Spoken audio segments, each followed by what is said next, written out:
Mr. Moore Apollo is the manager of financial literacy at NSSF. He is an accredited behavioral finance planner. He has worked in insurance industry and then joined the banking industry, which was preceded by 6-year stint in investment management industry, leading to his current placement at NSSF as a financial literacy expert. So we're about to hear from a financial literacy expert, ladies and gentlemen. He has failed at a number of businesses, but he keeps getting up.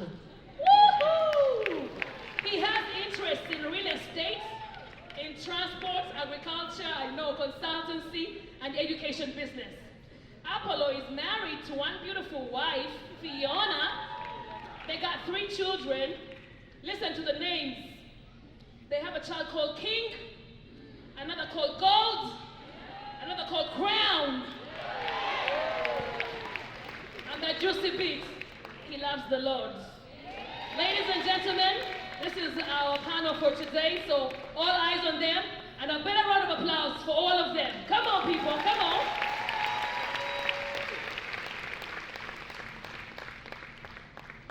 Thank you so much. Good afternoon, ladies and gentlemen. My name is Rushana Shtaka. They introduced me, and I'm honored to guide the conversation this afternoon on a topic that touches all our lives, whether we know it, believe it, or not. When you think about the phones that you carry in your hands, and many of you are on your phones right now, when you think about how you consume the media, content of the media, when you think about your lives in general, when you think about how your health could be affected, AI is at the heart of so many things. So it's reshaping our world. And today they have introduced panelists. They are a distinguished group of thinkers. And they're going to help us understand what it means for us as individuals and as a society. And on a very personal level, I actually hope that this conversation and this discussion will get us to reflect on our core beliefs and the place of faith as far as AI is concerned. But more importantly, to also be able to pursue knowledge, because the Bible says, my people perish for lack of knowledge. And before we begin, by show of hands, how many of you can confidently say that you truly understand what AI is about, even after Pastor Susan Sibirua's presentation today? Show of hands, do not be shy. How many of you can say you truly understand? Okay, a good number of hands, but you see that we still have quite a bit of work to do, and it's understandable. We're all in the same space. So I'll start with you, Fred, and I'd like us to start with the basics. For those who may have come late, for those whom things are still a bit gray, in the simplest terms, how does AI work, and why should we all be paying attention? In the simplest. I like emphasis on the simplest terms. Don't mind. I know it sometimes tend to bring around jargons and confuse people even more. But in the simplest terms, before I can talk about AI, I would want to give just a little bit of background of how do we get here to AI. And so that we know that these things are not by mistake, and it's not magic or witchcraft or whatever it is. So first we had the first industrial revolution. That was the advent of the steam engine, driven by coal. Any of us know about coal? Second industrial revolution happened.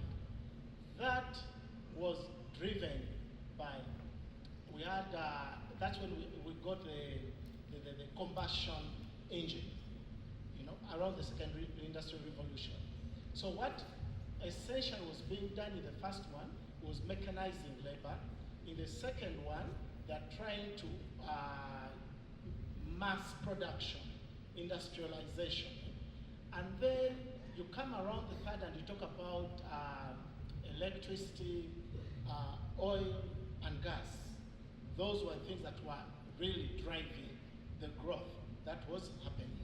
So now, very fast you come to the fourth industrial revolution. And that's why the words like fourth industrial revolution, 5R, digital technologies, and so on. And so, in the fourth industrial revolution, growth and development and transformation being driven by three major things. The first one is the internet. That's around the 2000s, internet. The second one is what we call renewable energy. And renewable energy, we're talking about all things like solar energy, wind energy, and hydropower. Why is it renewable? Because you keep renewing it. It's not like coal which would get finished in the ground or oil. Now, the third bit that is driving the transformation is what we call digital technologies. Now, AI is part of the digital technologies. It's one of many. It's one of many, and that's why it's important to have this background, that it's not optional. Change must happen, transformation will happen as you see the revolutions. They could be even the fifth one. They will keep coming, we can't run away from them, change happens. So among the other technologies, there's what we call robotics. Those are robots. Some use AI, some don't. We have what we call blockchain. We're going to get to a place where everything is decentralized and the transactions we do, and we may not need lawyers to prove certain things anymore. So, Internet of Things, you've heard of all those kind of things. Cloud computing, a lot of things are happening, and a lot of buzzwords. So AI is part of those digital technologies. And AI, to be very precise, you ask me, what is AI? In the simplest term, let me try to ask, how does AI work? AI is simply learning, continuous learning on the data you provide. What makes it unique? It's about data. The more volumes of data that are happening with big data analytics, about a bit of data, the more AI is becoming a thing that we must really understand what it is, unstoppable. Then it does a lot of self-correcting. When it learns, the models we give it, an algorithm, then it reasons out, that is within the models. It does a lot of self-correcting within the models, the computers, and finally the next stage that is coming, we'll maybe talk about it, is what we call creativity. Now, it innovates. That's how precisely AI works. And speaking of creativity, I'd like to pivot to you, Joyce, because you're in the media and arts space. And this is obviously a space where we're already seeing things happening. How do you feel about how AI is not just changing the creative process, but the way we experience art, content, and media generally? Thank you again for this opportunity. Hello everybody, good afternoon. I hope you can hear me well. It feels a bit low. Okay, I'll just carry on. I think in terms of experiencing AI within the creative and the media and the art space, I think there's some benefits, there's some highlights to it, because our experiences then with technology are becoming much more experiential, right? And they're also becoming very personalized. AI is driven by data, and so that actually allows us to be able to make more informed creative decisions. It's guiding how we represent ourselves and how we can be more effective in reaching certain audiences. And so I think in that regard, it's an opportunity. It's an opportunity for us to be able to produce more, but also produce better, and be able to actually measure the things that we put out. I'm sure many of you have seen, as you use social media, you'll find if you've been checking out flights or you were looking at a resort location, suddenly when you come back onto social media, you just start seeing a lot of different recommendations for the different places that you were looking at. All of that is AI as well. And so I think we're going to be able to get into a time where the information that we find, our digital media, becomes much more personalized, and hopefully that will be of interest to everybody. Okay, and before I pivot to Dr. Serena, what would you say has been your greatest surprise, Joyce, as far as AI is concerned in the media space? So there's the good side of AI, but I think what's surprising is that there are also many bad things that can be done with AI. And I think we're not even yet seeing the extent to which AI can or maybe even ravage our lives. And so for me personally, as someone who's in the media space and sort of in a public space, I do get scared. Already, you'll find, I remember years ago, someone sent me a message and they had my photo as their profile photo, and I don't even know who the person was. And so now when you're thinking about AI and how easy it is for someone to take your likeness or your image and superimpose it on something, there's a lot of false representation that can happen. I think just in the US recently, even as far as the presidency, they were talking about how someone took the image of the president, superimposed it on something else, and those things that they superimpose it on are not necessarily the best things. They're not good things at all. And so I think for me that would be one of the concerns. It's surprising. I think I'm surprised by how far AI can go, and I don't think we've scratched the surface just yet.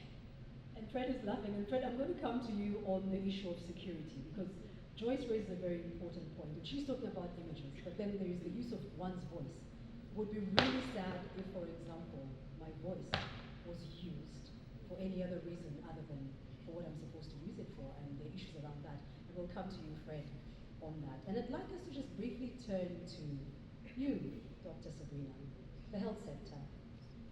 Can you give us an example of how AI can and is already affecting our health that might interest our audience? And I use the word interest because the things that we're experiencing at a very subconscious level, and we do not yet understand and appreciate what is happening to us. And unfortunately, ignorance is not a defense. Thank you very much. You said surprise and interest the audience. And I think that one of the major things that AI has done is introduction of artificial images. The filters on Snapchat. How many of us have Snapchat on our phones, ladies? How many of us take pictures with our filters? There are fewer hands going up because of the context there, but we all know what happens. Exactly. And I said this last night and I'll say it again. The way people perceive themselves today is to be perfect, picture perfect. You don't have time to go to a beauty salon to do your makeup and look amazing, but you have a good filter and you keep looking very beautiful, and post it on your Instagram or your TikTok or whatever you choose. But lo and behold, when people see you in real life, you look like 1,000 miles away from the real person. And that can have a negative impact on people. The other thing is, as social media has become more and more aggressively used, people are becoming instantaneous. People no longer want to have a deep conversation. People don't want to listen. I mean, Rukshana, with all due respect, if this meeting, this panel goes on for more than 40 minutes, I think the Gen Zs are going to be like, when is the next one? Like, people's attention span has gone down. And then there was a pandemic recently, we cannot deny it. COVID-19 created more loneliness. It potentiated a lot of mental health problems. People are more lonely. You may be sitting at a dinner table with an entire family, but everyone is talking to strange characters on their WhatsApp groups, or going down a rabbit hole, listening to news that does not even concern them. And I think that we need to be careful. Much as we are embracing AI and making sure that we know exactly what is going on, we need to be careful. Because, like I said, computers do not have souls. They can take you in the wrong direction. GPS, and I'm glad that Susan Zibira did demonstrate to us very clearly the day-to-day use of AI. But imagine me, if I'm a doctor and I'm going to a village X, I won't mention which village is the deepest here in Kampala, because some of you may be offended. And I'm going to see a patient, and then I'm using GPS, but your address is, under the mango tree beside the border stage, and I can't find you, and you desperately need to find this person. So there are good things and bad things, but for me, the thing that I'd really like to talk about is the mental challenges. And then the other thing is people confuse AI and Google search for being doctors. And again, the middle, the middle class especially think they are graduated doctors because they can go to Google and search about this rash. Ladies and gentlemen, the rash you're searching for may actually be an infectious disease or a full-blown cancerous lesion. And then you're massaging it with Vaseline or some concoction that your friends have told you. And before you know it, it's getting worse. It's called self-education, Dr. Serena. That's not such a bad thing, is It's it? called self-treatment, which can become a problem. So, just a little bit on the surface. Thank you. Okay, I'd like to come back to you, Joyce. Dr. Serena said something quite interesting, and I feel like the media, as we know it, is not entirely blameless. Yes, sir. In terms of, it's not really the media, yeah, the media. If we look at social media, for example, it's not entirely blameless in terms of shoving in quotes, certain things down our throats. Speak to that. Well, you know, at the end of the day, media, like all other forms of technology, is a tool. And so really, I think that's a point for us to go back and have introspection. Because media at the moment, or social media specifically, is not necessarily policed. And so we need to be asking ourselves, who is posting on social media? It's us. What are we posting on social media? It's the crazy things sometimes that we see on social media. And so I don't think media in itself, or social media in itself, is to blame. I think this goes back to ourselves as people. This goes back to ourselves as communities and societies, and really trying to investigate what are our true motivations in life. What is it that we're chasing? In Kenya, for example, we're talking a lot about clout chasing, because you find that people want to get attention, and they're doing anything and everything to get that attention. I think that actually speaks to the holes, the gaps, the vacuums in our own lives, and it's only God who can address that. And that's why I say it really comes back to us as individuals, because you know, you can post on social media today. Many of you perhaps in this room have social media accounts that are completely faceless, but you'll see, you know, someone has posted something and you'll be there like a keyboard warrior, right? Insulting, sharing the wrong information, passing around the wrong things. And so ultimately, we also have to look inward and say, we are the ones who are not using these things well. We are the ones who've taken these platforms for granted and have pushed aside Christianity for a moment, because Jesus and his word should be speaking to everything that we do. Whatsoever you do, right? Jesus should be at the center of it. And so that would be my take on that. Thank you. And Fred looks like he wants to jump in with a comment on it. Yes, a comment on the two parts. I think I like what they've addressed, and they're looking at it from the perspective of the misuse, the use. But also when I look at the enterprise as the AI enthusiasts and promoters and practitioner currently, I know that in reality, for example, the USA, of all the cancer patients right now, and doctor could actually probably confirm, is that they have a 90% success rate that you don't die. They're organized rightly. So it's because then they have advanced AI machine capabilities that diagnose these diseases, especially cancer and others, early enough. They do have, it's powered by very powerful AI diagnostic tools and imaging, technology. So on the other side, that when AI is used rightly and enterprise commercially, it's really helping a lot of things like in the medical area. So I agree as they speak to the misuse, as you want to be self-doctors and social media, but on the other side, on enterprise, when you look at it as what's doing, it's doing amazing things in the medical industry. I think Pastor Sibira intimated and shared her very own personal experience from a health perspective. And it's one thing to say that when it's used right, but let's be honest, on a scale of 1 to 10, what are the chances that it's going to be used more right than wrong, or more wrong than right? And this is very specific to you. I'm actually going to ask all of you, just your random thoughts. Fred, what are the chances it's going to be used more positively than negatively? I'd give it 9 out of 10. Towards what? That it's going to be used for great. Are you, do you guys believe what he's saying? Okay. You have your answer. A second, 30 seconds. What I did, and I was very intentional with the first question you gave me, I took the audience through first industrial revolution, second, third. So someone tell me, is electricity good? Last time I was at home, 2 days ago, I was talking to my wife.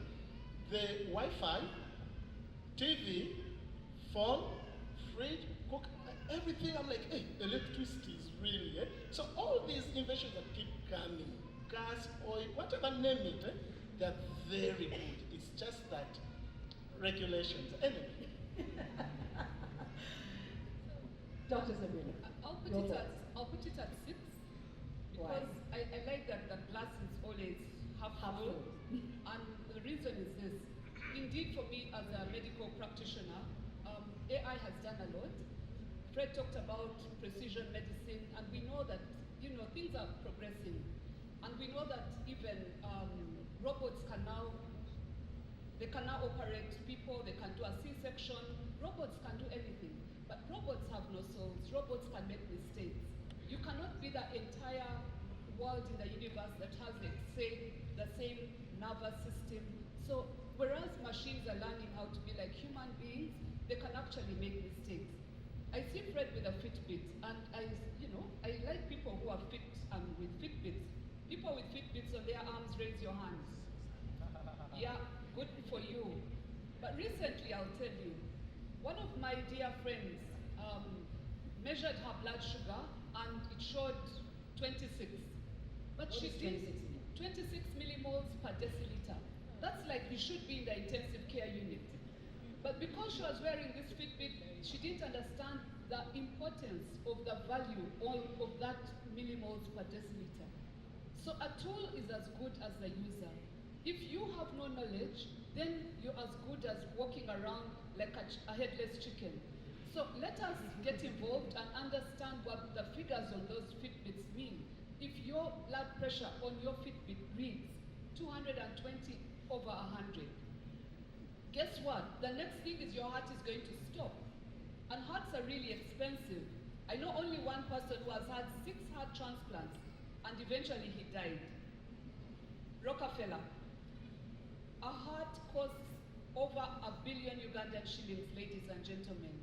And so, whereas we may use AI, we may use our tools, we may want to keep away from your doctor, I think that it is dangerous for you to overly depend on something you don't really understand. The other thing is, for me as a doctor, I would like to see my patient. I would like to talk to them. I'd like to examine that abdomen. But if I am depending only on a radiological tool that is being read from China or India, and I'm not actually seeing my patient, then there's a problem.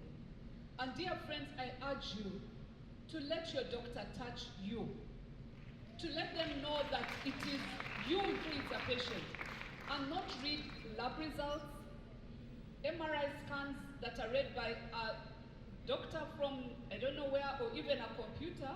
They may miss the point. You may not have a brain tumor. You may actually be suffering from a disease called pochetemia or a heartbreak. And you just need to talk to someone. Heartbreak is a real disease, by the way. Thank you. Yes, Joyce.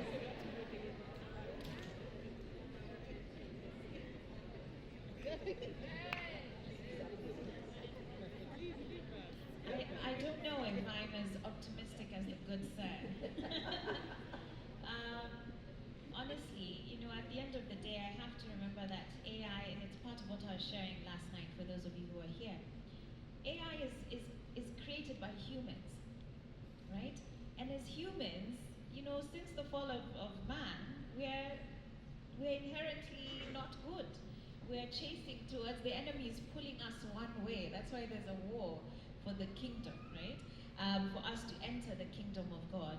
And so I'm not as optimistic as he is, also because the very people who've been at the forefront of pushing for AI are also raising cautions about it. Bill Gates actually said that if we get to the point of super intelligence with AI, he says we're waking up a demon. Bill Gates. There's actually a church in the US that is now, let me not even call it a church, but there is an ex-Google engineer, very senior, who's now setting up a religion for worshiping an AI god that they're going to create. Elon Musk, who has always been a proponent of AI, then later came to say that this thing is not actually safe. Actually, I think Bill Gates' quote was that if we get to this, it's not going to be benevolent. It's not going to be as good as we think. It's actually going to be dangerous. And Elon Musk said it's waking up a demon. And so he actually has pledged $1 billion to create safer AI. And so if those are the guys who are at the forefront of pushing AI, I definitely tread with a bit more caution. And also then understanding the spiritual dimensions of this, as I was mentioning yesterday. AI has no moral compass. AI has no spiritual discernment. And so it is upon us as believers to ensure that we are ensuring that the truth of God stands in how we use AI. So we cannot fall asleep. We have to be watchful. We have to stay alert. Thank you so much. I think Fred is still in that space where he's basking in the current glory of AI as we know it in this part of the world. And there is good glory. Yes. But I'm just saying we need to be cautious. Yes. And I think he actually knows the truth. He knows what they're shooting for. At the tail end of it all, he knows what they're shooting for. But we shall get to that. Maybe Rukhsana, can I just chip in Absolutely. to this gentleman, this good fair? I think we are all missing the point. AI What is is a the tool. point? AI is a tool. Okay. At one time, money is evil. In church, we are told money is evil. But actually, It is the love of it is money. the love of money. Yes. And who loves money? The human being. It is not the money, it is the human being. So we are going to throw so many tantrums and so many things at AI, but we are going to forget and we are going to relinquish our responsibility on responsible learning, responsible searches, responsible posting. And you will all of a sudden throw it to AI and say, AI has made me do this. I think if we had good human beings, you human beings, if we had you as good people, these tools would obey us. My worry, and it's my biggest worry, is we have not good human beings. But Apollo, we cannot have good human beings the way you're talking. Because the Bible actually says the heart is deceitful and desperately wicked. Who can understand it? So unless the human beings are transformed. So, do not blame it on AI that your heart is deceitful. No one's saying AI is fault. That is biblical. And Before AI. it's biblical, that's what I'm saying. Yeah. The love of money is the beginning of it. It's biblical. It doesn't mean that I have loved money because it is biblical. I'm fulfilling a scripture. You have a choice. You have a choice. And AI can do so much good. Let me tell you, most of the content you get on your phone, you can choose to get Bill Gates, you can choose to get, who is my sister, full figure, you can choose on your phone. You can also choose to subscribe to verses. It is up to you. I mean, me, I haven't carried the Bible for long, but when I'm in my car, I'm listening to the Bible. And you can't tell me that's not good. That's good, and I'm choosing to go in that way. We may fight it, but we won't win. The best thing, and I know it's a war we can put up, the war against human beings is the war maybe you won't win, but you are not human beings, you are a human being. Let's leave it out of everyone else and let's come to you. Yeah. Start thinking about you. Ask yourself, in all this conversation, where do I feature? Me. Don't look at your pastor. Don't look at, for us at NSSF, for us the Uganda, for us no, you. What is your significance in all this? Because when we start looking at ourselves as individuals, then the collectiveness of all the other individuals looking at themselves in the right way, this world can change. Let me say this and then I stop talking. I asked her to make me stop talking. The world has the majority as Christians. The world has the minority as Christian wealthy people. Yet our God is the owner of the wealth on 1,000 hills. But you have nothing. That even you have no cow. Your father owns cows on the 1,000 hills. You have nothing. It is not your father's fault. It is your fault. It is not your fault that you are born in a poor family, but it's your fault when a poor family comes from you. If you don't make the right choices, AI is going to pick you up. I mean, let me say this now one more time. God's first instruction, and I wanted to tell Dr. Shona, God's first instruction to the human race was go, multiply, be fruitful, and the biggest, because that you also told to the animals. But for the human beings, he said, take dominion. Now we are talking about AI, and we are failing to take dominion. We have actually given it a pedestal that is going to take over us, it's going to take over us. Take dominion. When you do not take dominion, this is my last statement, you are moving out of God's likeness.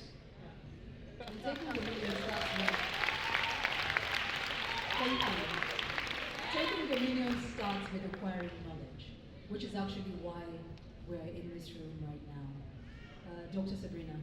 Yeah, I'll just start from where you said that taking dominion takes knowledge, and knowledge is power. A tool is as good as the user.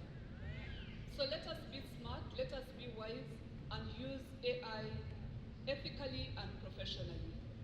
But with that said, I do know that there are robots and chatbots on social media and on X, formerly Twitter. You may be followed by maybe 1,000 people, but half of those people are chatbots. They are not real. And those chatbots have learned how to abuse and insult and rubbish everything you're saying. And that can hurt you mentally. So we need to be careful with what we are using AI for. We know that machine learning and even deep learning and voice recognition and big data are valuable. Yes, they are valuable, we don't deny that. But machines can make mistakes. I shared last night how I was on a plane and the machine made a mistake and we nearly slammed into another plane. But it's the glory of God that saved us on that evening. It is the glory of God. And whatever we do, ladies and gentlemen, let us ask for the spirit of discernment. Let us pray. Let us be believers. And let us truly believe in what we are saying. We may be having this conversation, but some of us have not read our Bibles. We listen, I'm not saying you Apollo, but we listen blindly to the Bible verses which are read by a computer. And sometimes the Bible verses may be misinterpreted. I want to say that we must remain with a human touch. We must remain socially connected. Thank you. And I'd like to go to Joyce before, Fred, I'd like you to think about the ethical question. I'll have Joyce and then I'll have Apollo speak about the future, right after Joyce, and then we'll come to you, Fred, on ethics. Yes, I wanted to touch on the point of knowledge. It is absolutely important that we have Christians leading AI. Absolutely agree, right? Because we need them in the room where those decisions are being made. As I mentioned yesterday also, AI is actually disproportionately affecting women more than even men. And so we need Christian leaders in those seats, in those boardrooms, making decisions that will create better policies, particularly for women and for children, all right? And so knowledge and understanding in that sense is absolutely good. But let's be careful not to make this a shining golden calf like the children of Israel did.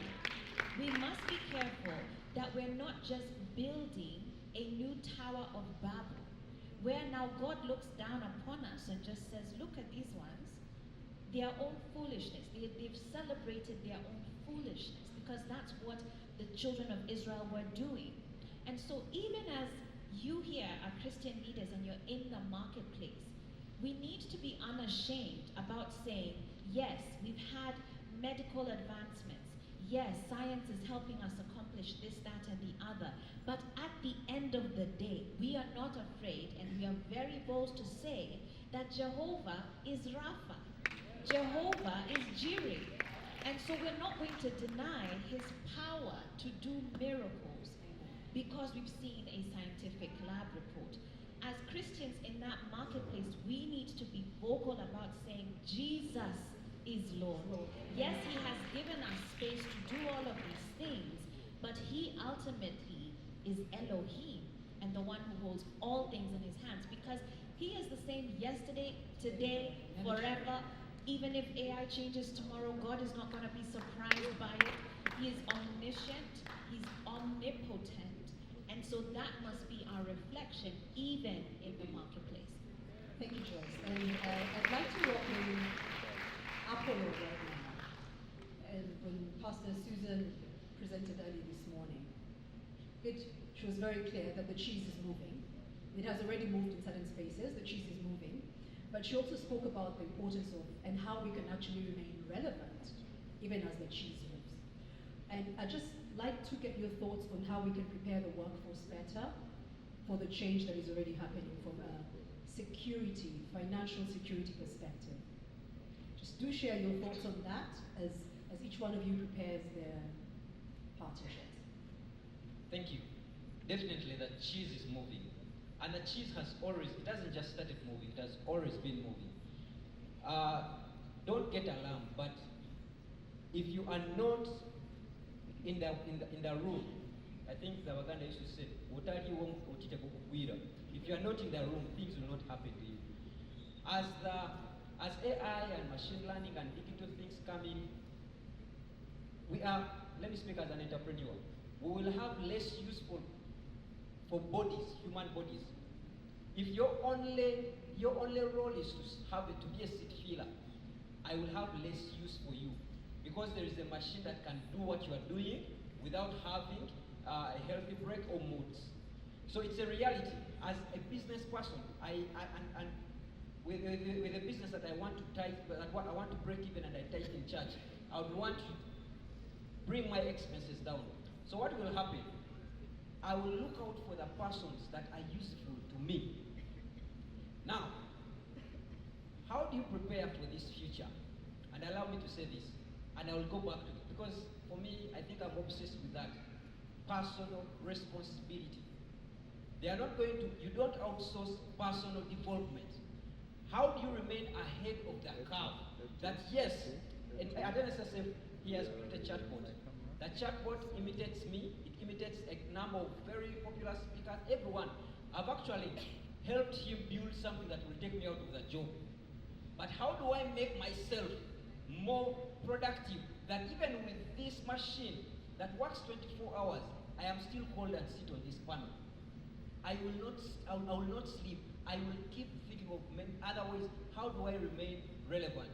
And I want to leave you with this. When she said this, I thought came to my mind. I will just say this because I may never get to say them. Number one, action. In the beginning, God created. Genesis 1:1. God begins by action. The God we serve begins by creating. In verse 3, he says, let there be.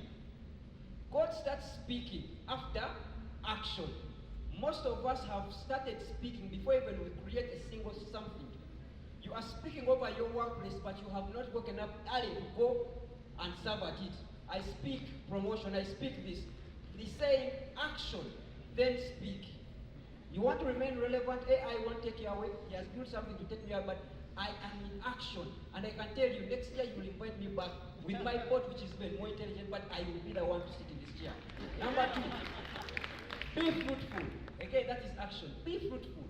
Take dominion. I won't repeat that. Number 3, action again. If you do not save money, allow me to just say this. I know I won't get another chance. If you don't save money, do not look for money to save you. If you do not save money, money won't save you. We are in this world, but not of the world. But we are in this world. I don't forget that. We are not of the world. So in this world, we need to take dominion. So one of the things that won't shock you, you prepare for this future, please save money. Save money, because that future is coming and it's uncertain, and you will need that money to save you while you look for your next vocation. Finally, fear poverty. Fear poverty. If there is anything you need to fear, not women, not fear poverty. Fear poverty, because poor people, as a person who is in poverty, they don't regard you as a person. The meeting won't start until the VIPs enter. Did you realize? Finally, Roxana, Apollo, your last word. my last word, and I want you to do this with me so that I leave these good people of God. Sure. Just spell for me the word act. Act. Yes. A-C-T. Now I want you to spell it louder, slower like that, but louder. A-C-T. So we do it one more time so that I can finish it again. A-C-T. Action, changes, T. things. You want it to change, get into action. Thank you very much, Apollo. As we wrap this up, I'd like to ask each of our panelists to just share that one thing that they would really want us to hold on to from the conversation today. Because a lot of things have been shared, very, very valuable. But what's that one thing that you want people to take out of the room this evening? Very brief. One, Fred. I'm not going to bribe your way out of this one. Anyway, this is when I pass my go to the organizers of the conference. Such things that are very important and affecting Christians and the church, we need a little more time for them. We even hardly started. But let me make my part short. So, as beings created in the image of God, we possess unique intelligence and capabilities that separate us from all other creation. So for me, I think that even as we grapple with AI and all these advancements, which by the way, you can take me as a prophet of doom, let me assure you, these technical advancements are not going to be stopped. They are coming. Do you know why?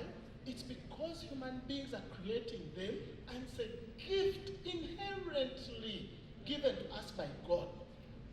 Let us create man in our own likeness. Do you understand? We are inventors, we are gods, we invent. We are going to invent more things. Let me tell you, we're going to invent more things. I would like to tell you that. The reality of the matter is in the use, is in the knowledge. I mean, God did not give us a spirit of fear, but of courage. Sound like love. Do you understand? How do we then start fear? AI created by people.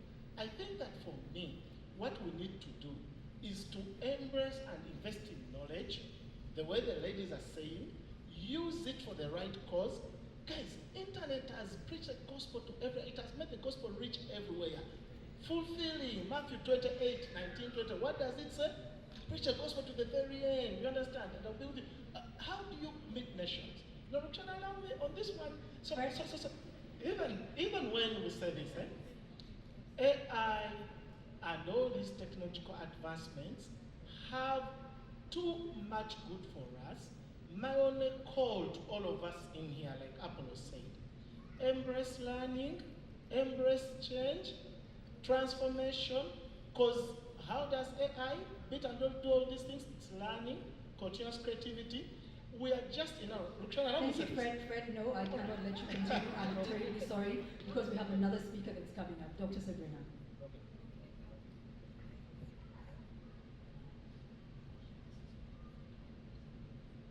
Okay, so I'm going to read verbatim that technology is wonderful and seductive, but when it's seen more than the real person to whom it is applied, it may also suppress curiosity. And such curiosity is essential to active thinking and quality care. And these words were said by Dr. Faith Fitzgerald. The second quotation I'd like to make is by David Thoreau Henry in 1854. He said, "Men have become the tools of their tools," in 1854. And this reality has become a sincere reality in the 21st century. Let us be curious. Let us keep learning. And I know that we are all not on the same page, dear ladies and gentlemen, but let us have a beginning. Have data of your shop. Count the number of things that you have in your garden. How many banana trees? How many avocado trees? How many avocados are coming off an avocado tree? You cannot plan for what you have not counted. And your health is your responsibility, dear friends. It is your fault if you die of a cardiac arrest before the age of 80. Thank you, Doctor. So be responsible, take good care of your health, have enough sleep, smile, network, but most importantly, pray. Thank you. Thank you, Dr. Serena. Yes, Joyce. All right. My parting shot, I think, I'd say it has three elements: knowledge, community, and spiritual growth. Knowledge in the sense of, as I've mentioned, it's important that we have Christian leaders in the spaces where decisions are being made. And so I want to encourage parents in the room. If your child wants to learn about science, technology, engineering, mechatronics, whatever, encourage them, right? And let's not limit particularly even young girls as far as which industries or which careers that they can pursue. But secondly is also community. Understanding that as AI pulls us away, we have to be even more intentional about maintaining our relationships, okay? And even related to that point of knowledge, is that the first source of knowledge should be the Word of God. That's what we preach at Epic Women. The E in Epic stands for empowered, and it's by the Word. And so let's seek first God's wisdom, then pursue the things that we're to do, not forgetting community because AI will isolate us. But at the end of the day, finally, is to understand that there is no software for spiritual growth, okay? We have to maintain a personal, intimate, committed relationship with Jesus Christ, and that is what's going to make us the good humans that hopefully create better AI. Thank you. Thank you, ladies and gentlemen. A big round of applause to our panelists. May I And they've done an amazing job. May I ask one thing? 2 seconds. Yes. You cannot serve two masters at a go. AI will become your master. So you need to master that AI so that you can serve God. Awesome. Thank you so much, and thank you so much for being an amazing panel.